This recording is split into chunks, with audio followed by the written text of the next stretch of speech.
Alone મસ્કની satellite internet company Starlink હવે ભારતના બજારમાં પ્રવેશવા માટે તૈયાર છે.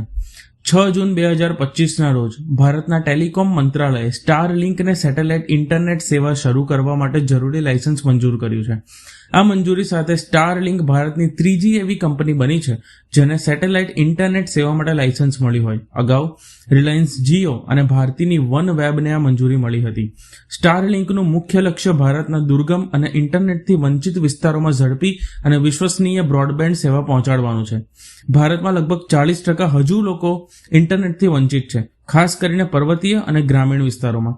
સ્ટારલિંકની સેવા આ ખામી દૂર કરવામાં મદદરૂપ થઈ શકે છે.